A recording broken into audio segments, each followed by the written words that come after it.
KFC style popcorn chicken பண்ணலாமா? First chicken மேரினேஷனுக்கு ingredients பார்த்துடலாம். சிக்கன் எடுத்துக்கோங்க, போன்லெஸ் பீசஸாக இருந்தால் பெஸ்ட்டு.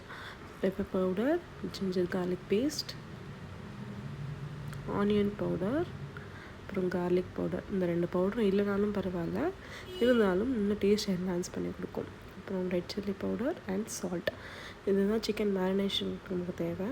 நான் போன்லெஸ் பீஸஸாக கட் பண்ணி எடுத்துக்கிட்டேன். இதில் பெப்பர் பவுடர் போடுறேன், red chilli powder, ginger garlic paste. என்னோடய குட்டி நண்டு நான் தான் போடுவேன்னு சொல்லிட்டு ஒரு இடம், அவங்க தான் எனக்கு ஹெல்ப் பண்ணிகிட்டு இருக்காங்க. இப்போது onion powder, garlic powder and salt போட்டு நல்லா மிக்ஸ் பண்ணி கொடுத்து ஒரு 30 மினிட்ஸாவது நம்ம அதை மேரினேட் பண்ணிக்கணும்.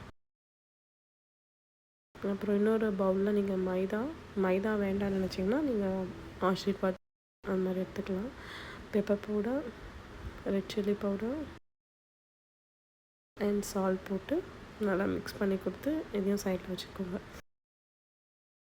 ஒரு பவுலில் ஐஸ் வாட்டர் எடுத்துக்கலாம். ஸோ இப்போ ஃபஸ்ட்டு நம்ம எப்படி டிப் பண்ணி எடுக்க போகிறோம்னா, ஃபஸ்ட்டு கோட்டிங் மைதாவில் இருக்கும், அடுத்து ஐஸ் வாட்டரில் டிப் பண்ணி எடுத்து மறுபடியும் மைதாவில் கொடுக்கணும். ஐஸ் வாட்டரில் டிப் பண்ணி எடுத்து மறுபடியும் மைதாவில் கொடுத்து நல்லா ப்ரெஸ் பண்ணி கொடுத்து நீங்கள் அதை உதரும் போது உங்களுக்கு நல்லா ஃப்ளேக்கியாக கிடைக்கும். அதுதான் அந்த டெக்ஸ்சரை நமக்கு கொடுக்கும்.